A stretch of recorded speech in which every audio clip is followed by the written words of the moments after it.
wajal kalami rasidan wa mursida wa fikrati nawir wa xalbi arsida xada fakka xabala xada bassa fadala fa dur walla wa naf u jaayi mbokk yi maa ngi leen di nuyu bu baax te di leen ziyaara te di leen ñaanal jàmm te di ko sàkku ci yéen di ñëwaat ak yéen ci njëriñ yi ma baaxoo woon di ñëw ak yéen saa su ne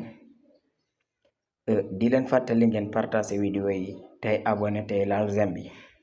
dinañu dimbale ci liggéey bi bu baax. yow mi nga xam ne dafa am lu bëgg ñu defal la ci vidéo mun nga jaar ci commentaire incha allahu rabbi ndem soob na borom bi.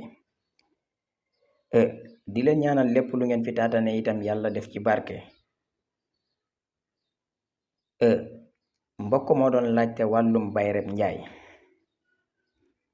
kayfiyat gi ngay jàkkarlool moo ngay bind boo paree nga boole ko maxu guy boo ko amee ci lay ëpp day doole ji di ëpp waaye bu amul maxu guy nag mun nga wut xorom rek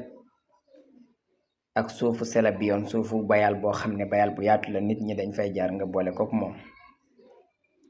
su ko defee nga di ko wis ci njaay mi ngay jaay insha allahu rabbi ndem soob na borom bi ku jaay di nga jaay ku jaayul di nga jaay doo manqué ay client insha allahu rabbi bu la neexee itam nga bind ko def ko téere takk ko ci buntu place bi insha allahu rabbi